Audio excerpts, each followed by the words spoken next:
Hello, and welcome to Level with Emily. Today's episode features Andrew Hulshult. He's going to talk about the game that originally came out in 2018 on Windows called Dusk from New Blood Interactive.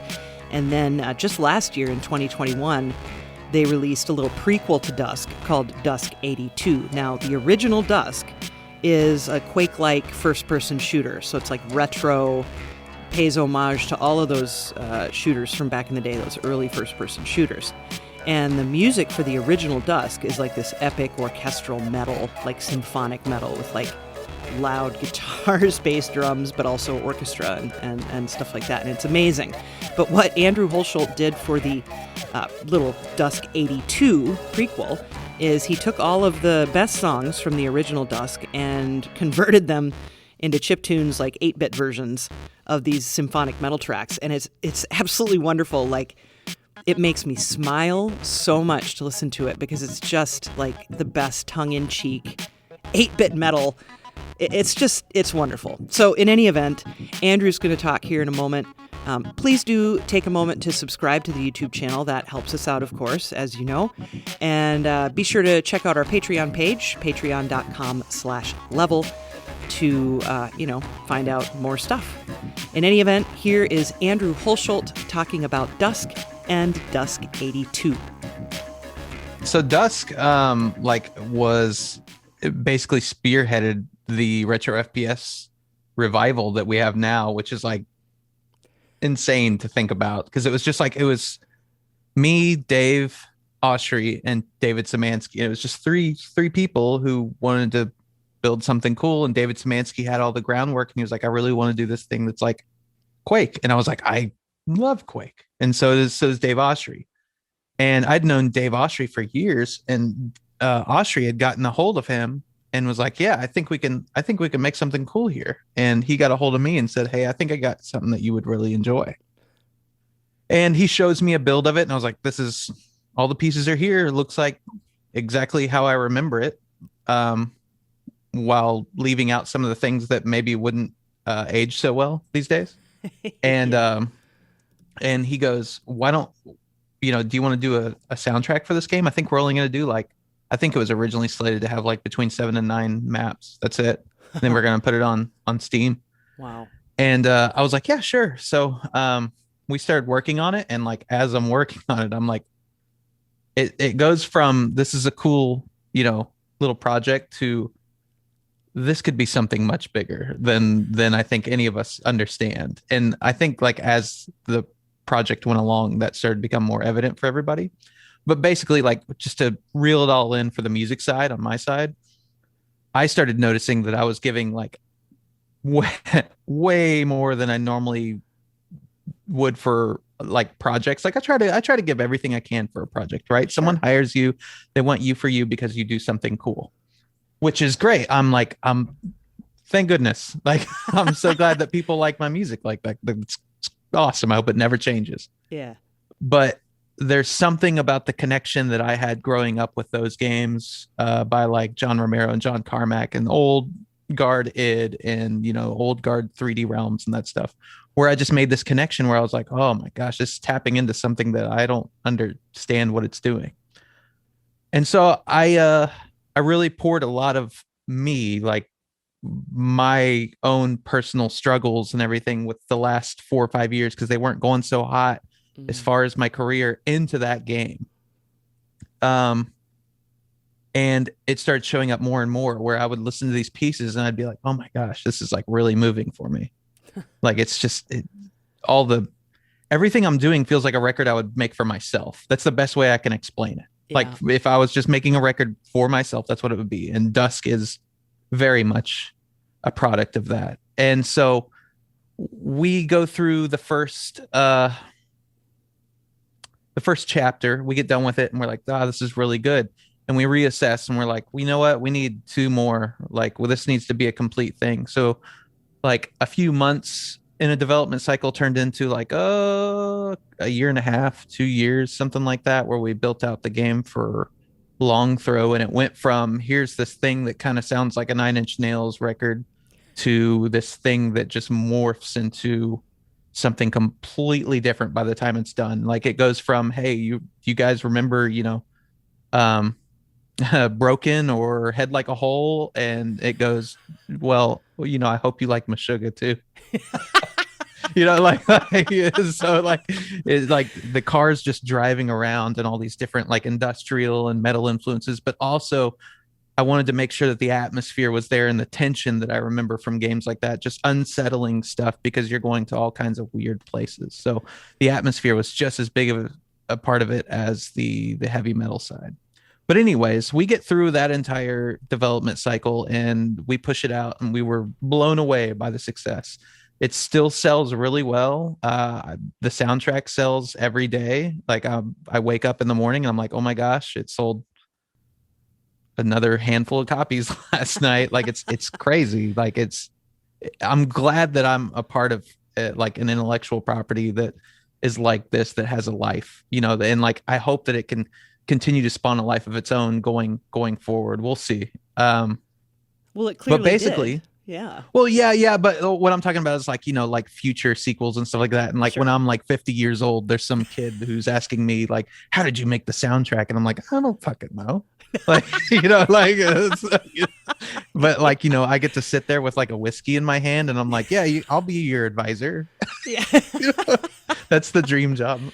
Nice. But so fast forward through all that and like, like all the accolades and stuff that we got, like all the praise, it's really cool. Still riding that train 3 years on.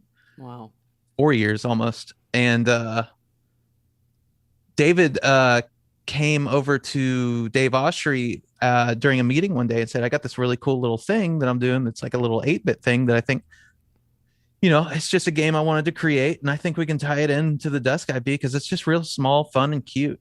And it looks like a game that's built in Atari, and it's kind of built like the puzzles and Dusk in certain areas. And he showed it to me, and I was like, "That's neat." And Oshry was like, "Yeah, this looks like a fun project that we could just release, and people would enjoy it. It's just really digestible. It's just a fun little combat kind of puzzles." Sorry to steal the PR notes from Doom. It's like a little it's like, it's like a little old school combat like shooter puzzle, right?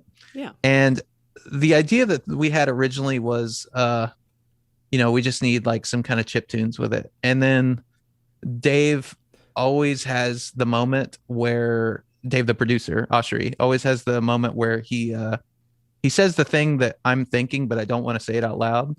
And he was like, why don't you just take the songs from the game, like some of the better ones, and like just turn them into chip tunes? And I was like, man, that sounds like a fucking lot of work.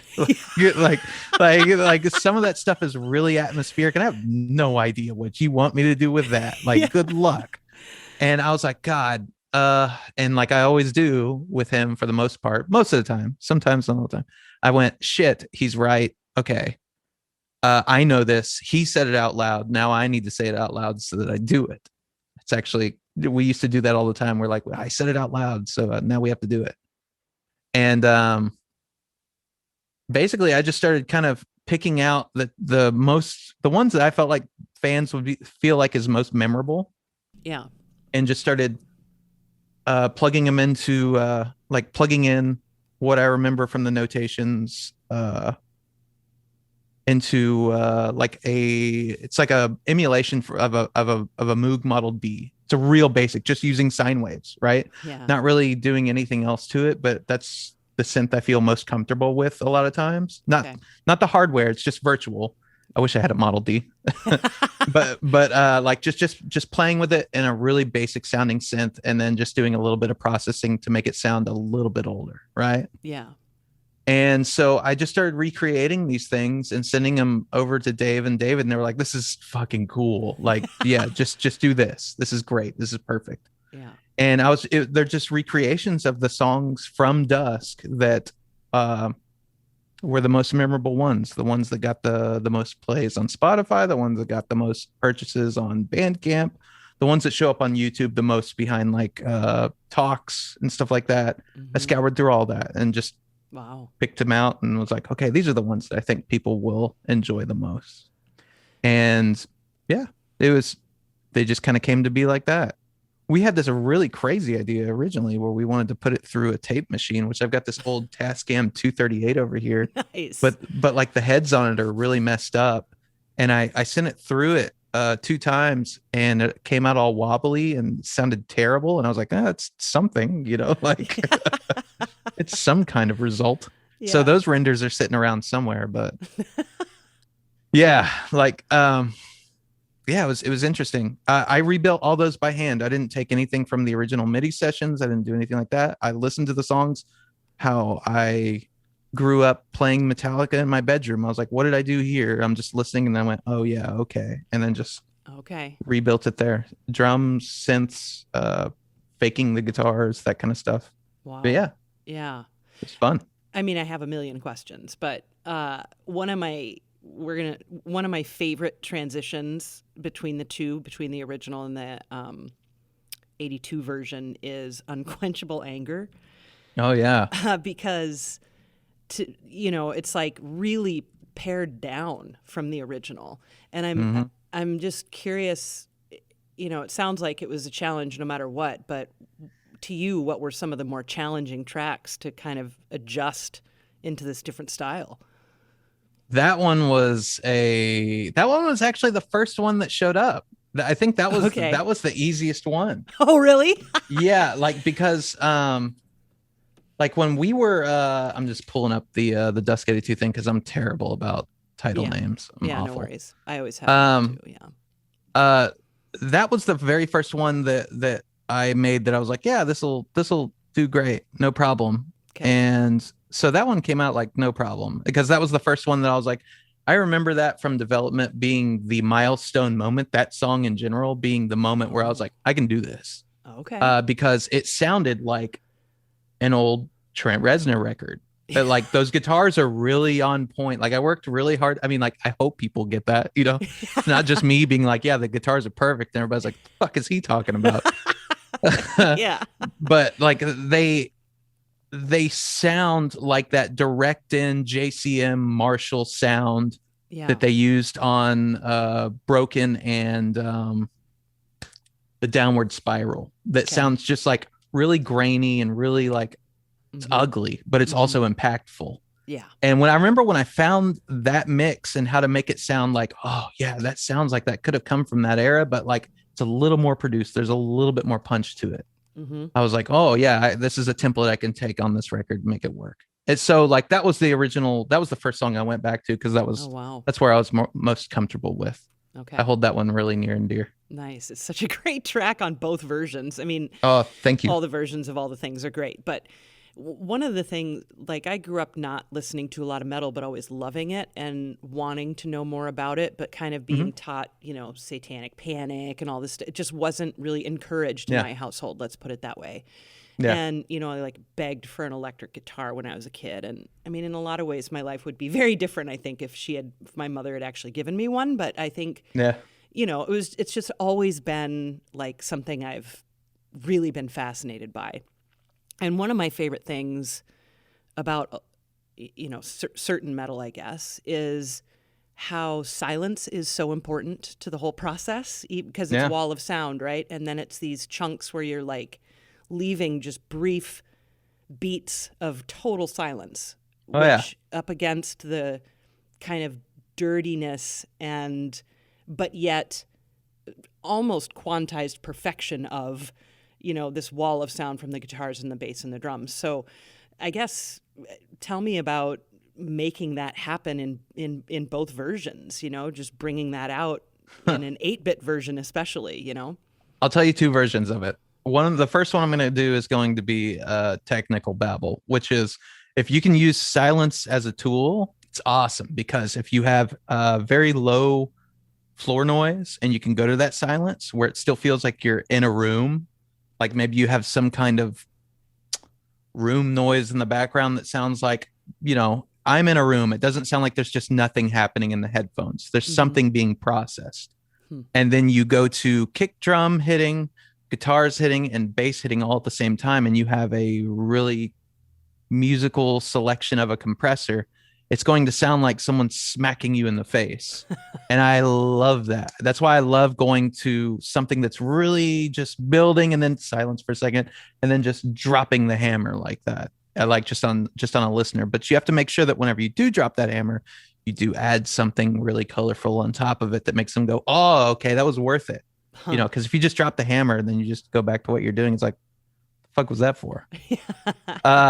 But like the on the less technical side of it, yeah, it's more of an impact thing. Like I enjoy being able to build to something, have a moment, and then maybe not completely drop everything out. Maybe there's like one instrument in there that's carrying you along, that's just going, oh, we're about to get there, just hang on. And then like, you know, it's building, and then just dropping it out to one thing, and it's like, oh, what's going on now? And yeah, and then just impact. I love that. But it's like dumb typical action movie in my head because I'm like but it's like I don't know, I enjoy it, so that's why I do it like that. Yeah.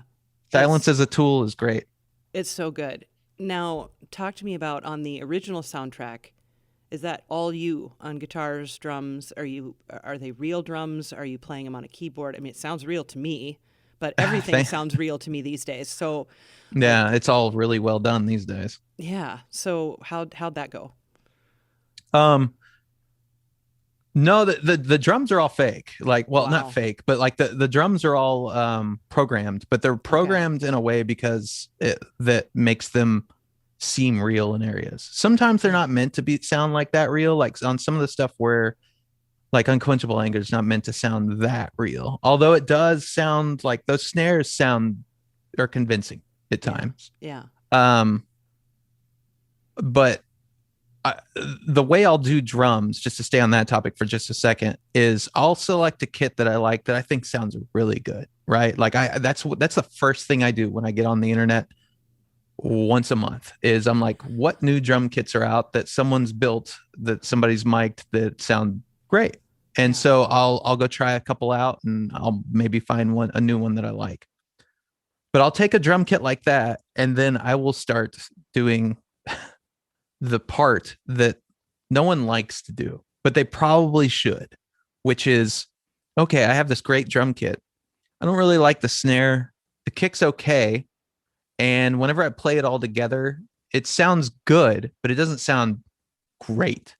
And what you got to do there is you have to set up a system. You have to set up a system of, my kick drum's going to do this to do the entire mix whenever it hits over a certain dB level. Or my snare drum's going to do this to that. And also, hey, by the way, when you're hitting the snare, it's also going to trigger the sound of like a 44 Magnum, like stuff like that. Like just really deep diving to where you can just make it sound like something really impactful. Like the drums need to be larger than life. So going in and doing stuff like that and maybe replacing kicks or adding on to the kick drum like a sub synthesizing note where it just extends the low end and makes it sound like, whoa, what's going on here? But that's the drums. Like, and that's like, that takes me like a handful of days, like a week to set that up in most cases. Yeah. Just to engineer that. After that, yeah, I play all the guitars. Sometimes I will layer in like a keyboard, like fake guitar sound, especially on Dusk. It's there a lot. It's just mixed back a bunch. So you'd never be able to tell, but it's there because if you did take it away, you'd notice. And every now and then on newer projects, sometimes I'll mess with, okay, I like the way my guitar sounds. I also wonder what happens if I throw in one of these guitar VSTs that's playing the exact same thing that I'm playing right in the middle. And I wonder, just as a different guitar that's in the mix, I'll try that. And I think I've used that like one or two times, but nothing that comes to mind like right off the bat. It's just like a taste thing. Like I've already played the parts. Yeah. Now I might as well just see what this is like. Yeah. Bass sometimes is me, and sometimes it's a VST because VSTs are faster, they're easier, and they sound great. Okay. And I program everything else. Synthesizer. Well, I program everything except for the guitars. Yeah. But synthesizers and everything else, that's all sitting down, playing the part, and then going in and automating things by hand over and over and over again. Wow. Yeah, it's a lot of work. Yeah, yeah, and yeah, it shows because there are soundtracks out there where people don't take that time, and you can just tell, when something's not when it's like, is that real? That's the best part. That's where I Yeah, think you yeah, want yeah, it to yeah. be. Yeah. Yeah, no, totally. So you mentioned earlier about, playing Metallica in your bedroom when you were younger. And so I'm just curious what your musical life was like. What was guitar what you started with, or did you start piano, or did you anything else like that? No, well, my first instrument that I got was purchased by my mom and dad, I think after I had shown enough interest over and over again that I wanted a guitar. And it was like this old Dan Electro that was like had sparkles all over it and stuff. It wasn't like, your heavy metal guitar by any means, but Yeah. it got the job done and it sounded awesome. And I played that thing for years until I mowed a bunch of lawns and around the neighborhood, and I forget what else I was doing. I was doing something else, but I saved up enough money to go up to the guitar shop and buy myself, I think it was like a BC Rich Mockingbird at the time, Okay. which is like this, they just look ridiculous. Like it's just, it's basically, it looks like like the Slipknot guitar player's guitar, but just a little bit different, right? It's just Okay. there for looks. Yeah. But I wanted it because, I was 12, 13, 14, and they look like the guitars that all of the people I was looking up to played. So I was like, yeah, that's what I want. But basically, whenever I got a guitar, I bought a couple of pedals, like just some really, really simple stuff. We didn't have a lot of money. Everything was pretty tame. And as time went on, I found myself kind of going, how do I record things? And when I say time, I mean like 6 months. How do I record things? And I figured out that I could plug in my guitar to a distortion pedal and put it directly into my sound card, which is a terrible idea. Don't ever do that. But I was doing that. I was doing that back then, and I could track my guitar into pirated software in the computer. I think I pirated Cakewalk Sonar whenever it first came out. That was where it all started. But yeah, like I became obsessed with that. Like I'd go up to, whenever we'd go to like Walmart or Kmart or Target or something like that, I'd go over to the computers and be like, I want to find one of these USB microphones, save up $20 and buy one of these, the ones that look like a huge banana, and like just put it in front of my mic or in front of my amp, and then track that way, and then try and sing in it. It sounds awful, but like it was something. I think I still have those recordings somewhere. Oh God. But like it was something, Yeah. And that's really where it started for me, was being able to capture my own ideas and figuring out how to make it sound good. I remember putting out like a record, like to my friends in high school, that I was really proud of, that I did with like a terrible little drum machine. And at the time, Amplitube, which was a VST that had just come out in like 2003, I want to say. It's like the infancy of digital. Yeah. And it was emulating guitar amps. And I was like, this is incredible. It sounds awful if you go back to it now. But I was like, this is great. It's like the Line 6 pod, like for anybody who remembers those. There was these little red kidney beans that every guitar player had that you'd plug in, and it's like, this is the future. And like if you showed that to somebody now, they're like, that paved the way for the future, but that definitely wasn't the future, like Yeah. but yeah, like I put out like these records for my friends, and like it was me and my best friend Jason Bates playing guitar on it, and like we'd do double duties singing and stuff, and it was a metal record. It was cool. But that was the first moment where I was like, I could make an album at my house. It doesn't sound that great. Yeah. But I remember thinking as a kid, it doesn't sound that great, but I can also make a record in my house, which means that if I give this a few more years, this like production will get infinitely better. And I was totally right. Like production got way streamlined for people at home. Production got, I mean, like we're sitting here on a fucking Zoom conference. You have an RE20 and I have an SM7. And like, this sounds like, the Howard Stern show in 1998. Yep. So like, and this isn't costing anyone anything. Right. It's costing our internet bill. That's it. Yeah. Yeah. Yep. So like, production got like way better very quickly. And that's always just, it's just been a thing that I've been like, oh, I'm so interested in it ever since. I love staying in touch with the technology side of it. But yeah, making records in my bedroom back then, and then being in a band and touring around Texas for a handful of years and doing that whole thing. And God, I think I did that for like 8 years. Wow.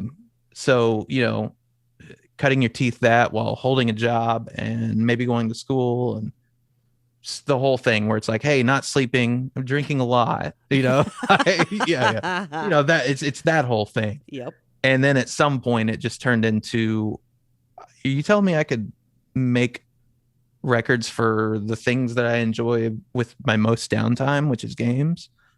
And then that I was just like, that's what I'm doing. I'm either doing that or I'm doing film, and maybe I'll do both.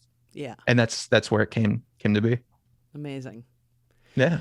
Now, how did you end up working on, because of course Dusk is a Doom clone, so somehow people found out easily that you're really good at it, at doing that music. So how did you end up working on some of those Doom reboots? And I mean, even I saw on your Wikipedia page, which we all know how factual these are, but I saw that you worked on the Rise of the Triad reboot too. So that was my big break. Yeah. So talk to me about, because I literally just interviewed Lee Jackson. He's great. He lives like 20 minutes away from me. Fantastic fella. And he's obviously awesome. Amazing for Duke Nukem music and all that stuff. So talk to me about that relationship and how you started working on some of those titles.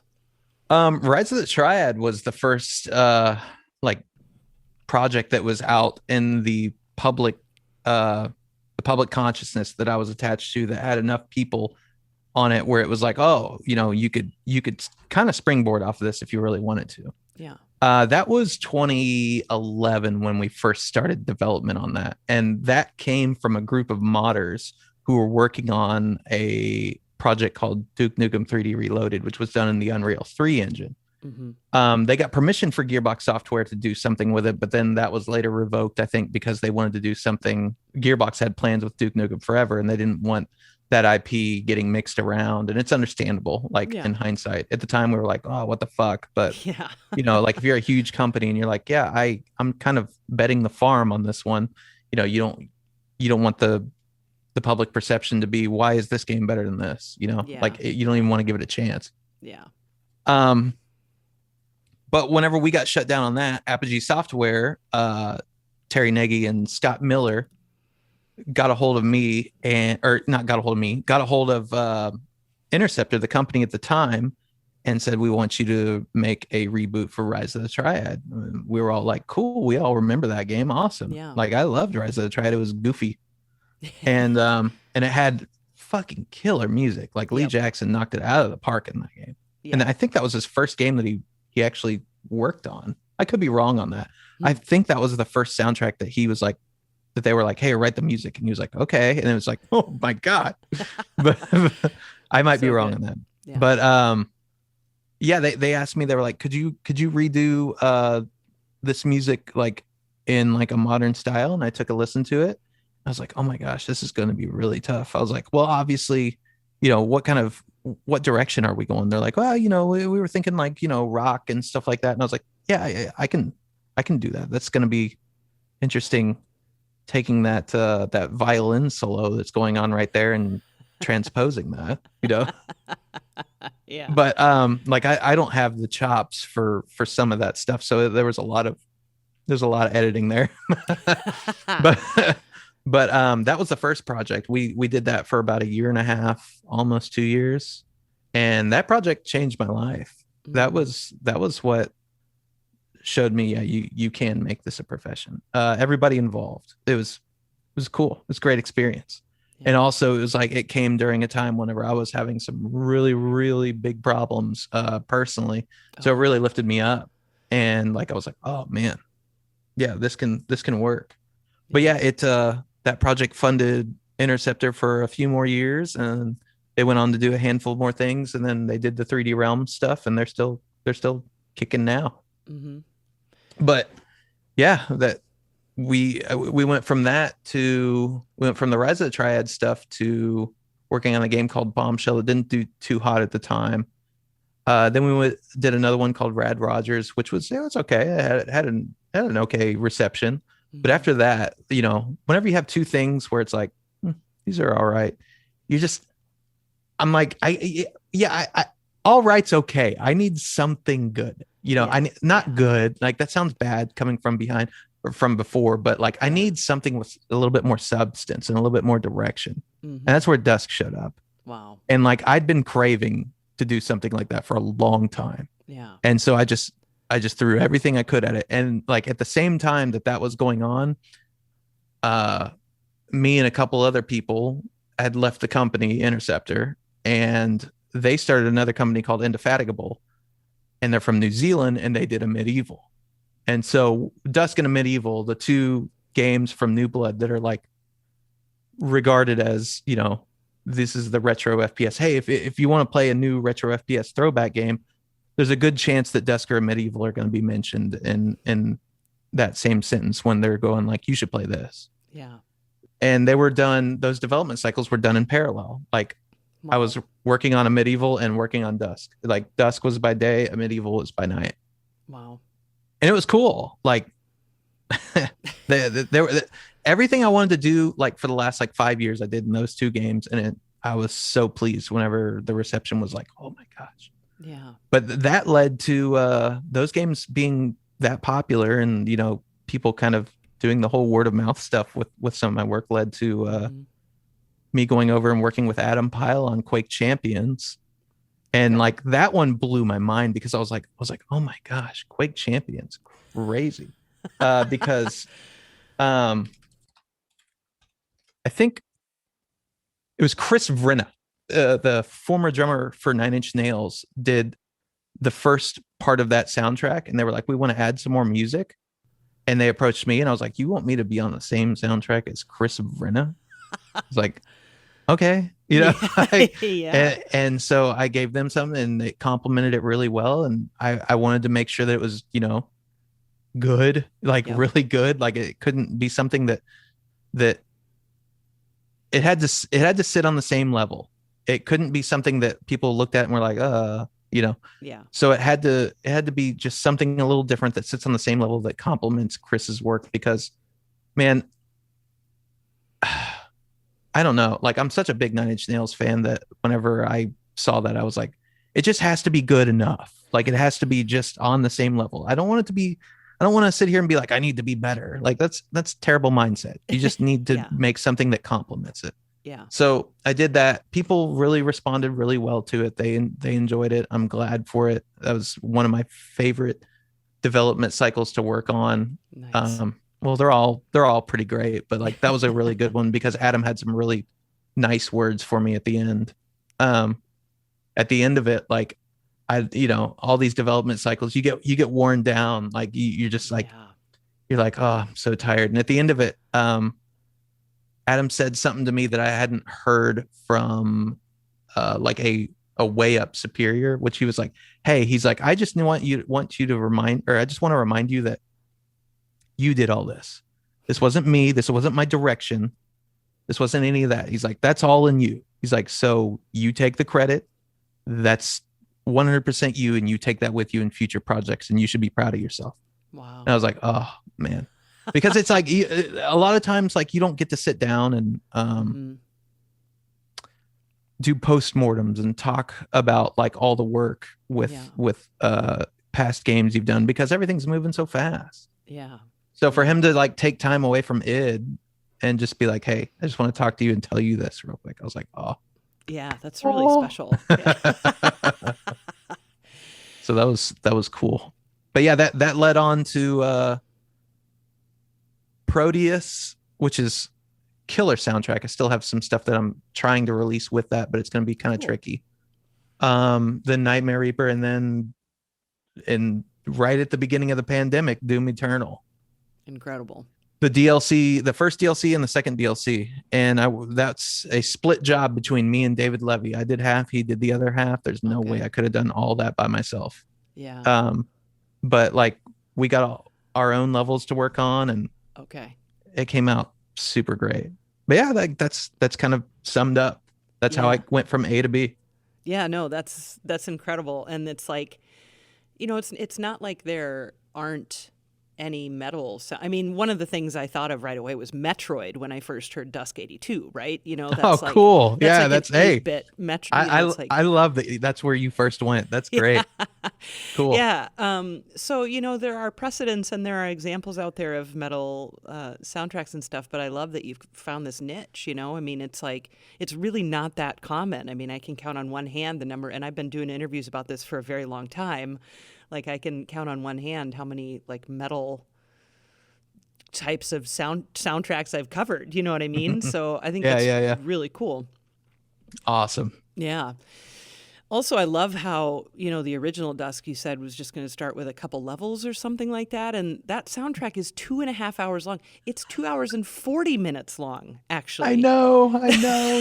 Oh my God. Like, I know there's a ton of unreleased content too. Like I said, really? I was in the zone, and there's a piece of me in that game. There's a piece of me in all games that I do, because by the end of it, if I can't look myself in the face and be like, man, like a piece of me left with that project, then I'm not happy. Like for real, like as an artist, I'm not happy.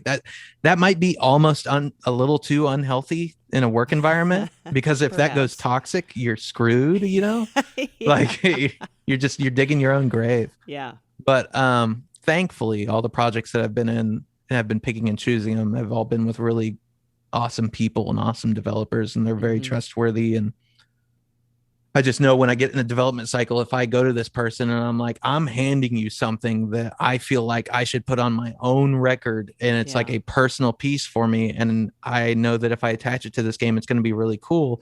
Please make this a good experience that, I can pick and choose these people, and if I trust them, cool. Yeah, we can do this. Yeah. I love that it's gotten to that point. It's awesome. Yeah. Yeah. And of course, you also mentioned earlier in our conversation about, all the ambient music that's on the original Dust soundtrack, because there's tons of it.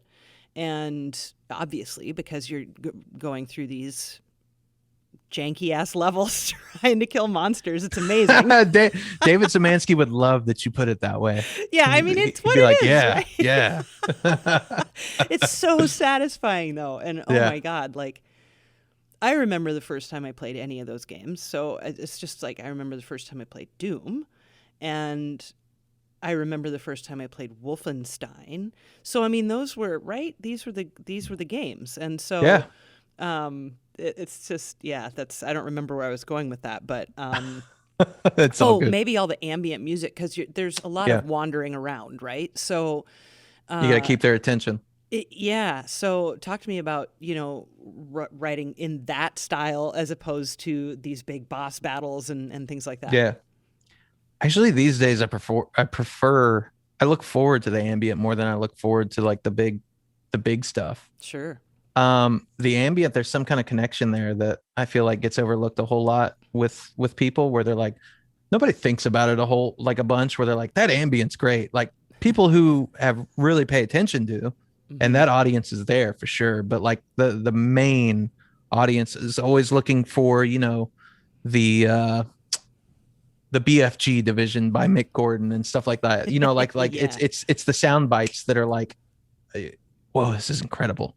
But really the stuff that leads up to it is the meat and potatoes, because if you don't build to that moment, you don't have shit. Yeah. So if you don't like layer up, let's say that you just landed in this, we'll just go with Dusk. You land in this creepy farm, and like there's weird wind going on in the background. It sounds like there's moving gates, and also there's somebody playing a violin that's like, sounds like it's broken, and like all this other shit. Like, what's going on here?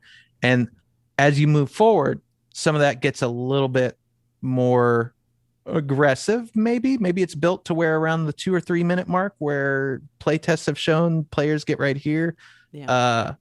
it starts to turn a little bit, and then maybe you hit a trigger, and then maybe the BFG division where like, that kind of thing hits. Yeah. I love setting that up these days more than anything else, setting up the player to experience something. And the atmosphere, I feel like, is really where that is. So spending more time on atmosphere is one of my favorite things to do right now. Admittedly, it's a little bit easier work a lot of times because you're only working with a couple instruments, but you can really dive into detail on those instruments. And that's what I like. I think I like being able to sit down with like this here, like something like this is a Lyra 8 synthesizer. Nice. And then just throwing it through like some pedals, like a reverb pedal, maybe like a really light distortion, and just finding something that I like to work with creepy stuff. So finding something that sounds unsettling, where I'm like, ooh, that's strange. And then just playing for a while, and then picking those pieces out and being like, okay, how could I arrange these to where this ambient is for this portion of the level? Then when you get a little bit further, this ambience for this portion, it sounds a little bit like something else is going on. And then maybe this one, and then I'll spend the month building the metal track for you over here, yeah. So yeah, like building up to that stuff is really, I feel like, what's important for me nowadays. Whereas at the beginning of my career, it was all about like, how do I just blow the doors off, right off the bat with all the things that you can hear, like, all the metal you can handle, basically. Yeah. These days, it's just, I don't even consider it metal is what I'm really creating a whole bunch of. I'd say it's closer to the industrial side. Sure. Yeah. And you're a gamer, so I mean, assuming you have time to do that these days, what are you playing? I do. I was just playing Escape from Tarkov before you called because I can't because I hate myself. That's a good one, but man, I am just I'm at a point in that game, like that game has so much depth. It's like a military immersive simulator. Yeah. So you can do all these crazy things, and one of them is like, how are you going to fund your operation? It's like, well, you can find all of these items and then build a Bitcoin farm in your hideout. And I just got done with that. I'm like, and like the second I hit build, I was just like, oh my God, like I don't have time for this. You built a Bitcoin farm in your inside. Video game. In your game. Yeah. So that's a fun one. Most of the time I'm playing like online stuff because, like there's so much high frequency bullshit that's going on with making music where I'm trying to extrapolate ideas, and like by the end of the day I'm just looking like this, like, oh my God. Yeah. Like, and hopefully I've got something good by then. Most of the time if it's oh my God, but I've got a smile on my face, I'm all good. Yeah. But at the end of the day, I'm looking for an axe to grind. So I'll get on like multiplayer games and just, I'm not toxic player on the microphone by any means, but by myself, I'm like, I'm going to fucking get this motherfucker, So Escape from Tarkov and Hunt Showdown is what I'm playing the most of these days. Nice. Yeah. And some battle mode in Doom Eternal. I really enjoy that too. Yeah. And with regards to scary music, because it's just something you've kind of glossed over a couple different times. Yeah. Are you a horror fan? Do you watch horror movies and things like that? A little bit. Okay. Yeah. Like I definitely grew up watching like a bunch of horror, but like having time for movies these days and like shows is pretty hard. Like because a lot of times I want to decompress, and that's not going to decompress me enough. Sitting on a couch and just seeing someone else's view and not being interactive is going to make me go, and like I need something to do. You'd rather game to chill. Yeah. And it keeps me in touch with what's fresh and what's new too. So it helps both ways. Yeah. But the last thing I did watch all the way through, I think, was Chernobyl. That was a good one. Yeah. Do you know that soundtrack has I forget who did it. She's really talented. She's got a couple things under her plate, but she went to some nuclear facility and recorded sounds inside of that and actually used that in the soundtrack. Nice. And like used them musically. I was like, oh, that's good. That's professional. That's good. That's a good idea. Yeah. That's a professional for sure. That's good. Yeah. And Andrew, what are you working on right now? Is there stuff you can talk about that you're working on? Yeah, there's some stuff I can't and there's some stuff I can. Right now, I'm about to put out the soundtrack for Nightmare Reaper, which has been in early access for I think like almost 2 years now.